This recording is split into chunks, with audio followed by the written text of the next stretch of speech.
Hola, en España no hay una cultura de debate y de reflexión sobre la muerte. Parece que es un tema tabú y, sin embargo, a pesar de todas las incertidumbres que cada día se nos muestran, hay una que es segura, y es que todos vamos a morir. Y es curioso que hacemos seguros a nuestro coche por si tenemos un accidente, hacemos seguro de casa por si pasa algo, incluso hasta pagamos los seguros de deceso para que nuestra familia, cuando nos muramos, pues no tenga que hacer un pago muy gordo. En realidad ya se ha hecho mes a mes, pero bueno, hacemos ese seguro. Y sin embargo, parece que no nos preocupa el hecho en sí de cómo vamos a morir y cómo vamos a morir, hacer ese proceso de la muerte.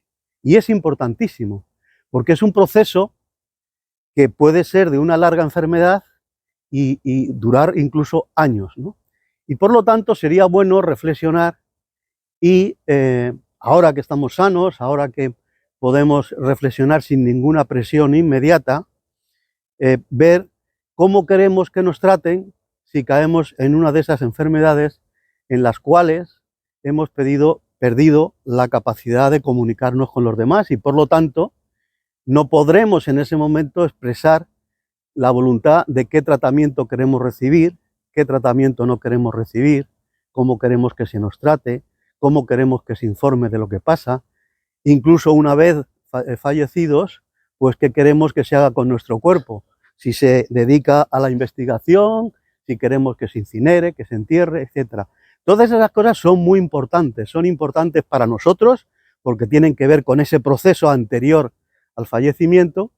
Es muy importante además para la familia, que tenga clara, porque tú lo has expresado antes, qué es lo que quieres en esos casos tan difíciles y así les facilitarás, valga la redundancia, la toma de decisiones. Incluso es conveniente para los médicos, porque de alguna forma, conociendo la voluntad del paciente que tienen delante, les será más fácil tomar determinadas decisiones. Por eso yo quería invitaros a que hicierais testamento vital, lo que en Andalucía se llama voluntades vitales anticipadas, que hay un registro y que hicierais ese testamento, porque eso, primero, para hacerlo os ayuda a reflexionar sobre todas estas cosas, y segundo, porque tiene esos beneficios de dejar registrado realmente qué quieres que se haga si tú no puedes expresarlo, porque evidentemente siempre que tú estés en un hospital o estés en una situación y tú estás consciente y plenamente te puedas comunicar con la gente, pues el testamento no entra a funcionar en función de que tú no puedes expresarte porque te has expresado antes. ¿Por qué y cuándo hacer testamento vital? Desde luego no se puede esperar a los 90 años. Si paseamos por un cementerio y vemos las edades, veremos que hay personas, por supuesto hay niños enterrados, jóvenes, 15, 18, 20 años, personas con 30, con 35, con 40 años, algunos muertos de enfermedades más o menos repentinas, como los ictus, una terrible enfermedad que cada vez es más numerosa en estos momentos, y otros muertos en accidentes de tráfico, donde sea. Por lo tanto, no hay que esperar. La muerte, desgraciadamente, nos puede llegar en cualquier momento. Y es importante, insisto, haber decidido antes cómo quieres hacer. En la página web del Encuentro Democrático de Linares dejaré el testamento vital que yo he hecho. Yo lo sigo llamando testamento vital, aunque aquí en Andalucía se llama voluntades vitales anticipadas.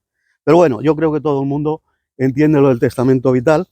Entonces yo lo he hecho hace unos meses y os dejo cómo yo lo he rellenado. Evidentemente he quitado tanto mi nombre del documento como el nombre de las personas que me atendieron por temas de confidencialidad, pero ahí está un poco cuáles son las recomendaciones que se hacen desde... Yo soy miembro de DMD, que es la Asociación Derecho a Morir Dignamente, que es una asociación que lleva muchísimos años trabajando para que el derecho al testamento vital por un lado y el derecho a la eutanasia por otro, que son dos cosas distintas, son matizables, ¿no? Pero son dos cosas, no estamos hablando de lo mismo.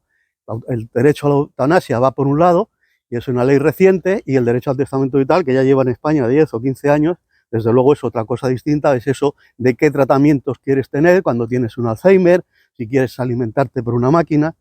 Tengo además una experiencia personal grabada y es un amigo mío íntimo, le dio un ictus estando en Manzanares, la ciudad de ahí de La Mancha, y como en Manzanares, en el hospital, no hay unidad de ictus, le tuvieron que trasladar a Toledo. Bien sea porque el ictus era muy gordo o porque ese traslado tan largo a Toledo no permitió coger el tema a tiempo, el caso es que a mi amigo quedó absolutamente en coma, ¿no? Prácticamente no se movía, no podía hacer nada, ¿no? Y solo gracias a que se tenía el testamento vital y a que su mujer era consciente de las voluntades de mi amigo, fue que al mes de ver que aquello no evolucionaba y que no había ningún signo de ningún tipo de recuperación posible, entonces se le quitaron las máquinas y pudo descansar él y pudo descansar su familia y se respetó, por lo tanto, su voluntad. Es muy importante que sean casos muy pequeños, pero que nos pueden tocar. Y precisamente nos tocan un tema gravísimo, ¿no? Hacer el testamento vital es tremendamente sencillo y además gratuito. Hay varias formas, incluso ir a un notario, que eso ya no sería gratuito porque tendrías que pagar al notario, pero vamos, realmente yo recomiendo que la opción sea llamar al SAS, al servicio de citas del SAS, del Servicio Andaluz de Salud, pedir una cita para hacer el registro de voluntades vitales anticipadas y te dan una cita con en el hospital o aquí, que yo sepa, hay en Jaén hay por lo menos 15 o 20 puntos donde se recogen, se hacen los registros de últimas voluntades. Hay uno incluso en el Centro de Salud de Arrayanes, en el Hospital de San Agustín, hay otro en Guarromán y por supuesto imagino que en Baeza, en Úbeda, etc. Yo lo hice en el Hospital de San Agustín de aquí de Linares. La verdad es que fui a la cita, me atendió una persona, una trabajadora social del hospital y fue extraordinario y es lo que os recomiendo porque ella charla con vosotros y un poco os puede poner en situación de cada cosa. Hay, en la página web del SAS también tiene, a mi modo de entender, quizá porque sea anterior a la entrada del PP al gobierno, ya que el PP no es partícipe de todas estas cosas, en mi opinión, pero bueno, la ley está ahí, hay que cumplirla, ¿no? Yo creo que hay una página web donde hay los documentos, porque también se puede uno hacer en la web, lo que pasa es que si haces el informe en la web, al final vas a tener que ir al hospital para ratificar que eres tú, porque si no, no tendría valor, es decir, tiene que haber una presencia física y real para que el testamento sea válido. Por lo tanto, ¿para qué vamos a hacerlo en internet si luego tengo que ir al hospital de todas formas? Entonces, pero sí que conviene entrar, ver el formulario, cuáles son las preguntas. Ya digo que yo voy a dejar en la web de Encuentro el formulario que yo he hecho con las recomendaciones, insisto, que la Asociación Derecho a Morir Dignamente hace a la gente que le pregunta. Y hay que decir también, es importante porque alguien puede tener miedo de decir, oye, ¿qué pasa?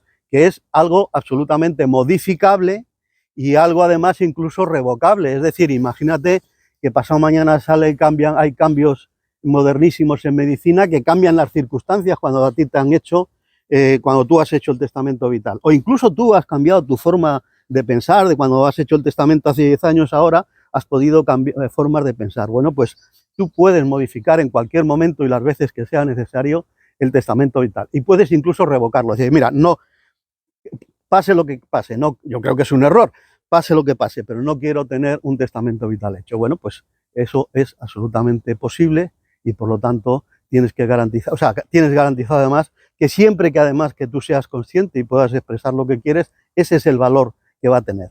Y solo cuando falta esa capacidad de comunicación, de expresión, de decir lo que tú quieres, es cuando entra a funcionar el testamento vital. Recuerdo que a los generales romanos, cuando llegaban triunfantes y entraban en Roma después de una de sus batallas y pues había siempre un auxiliar, o por lo menos Marco Aurelio lo cuenta así, y yo creo que otros emperadores también, que le iba diciendo al oído, memento mori, memento mori. Memento mori significa recuerda que vas a morir.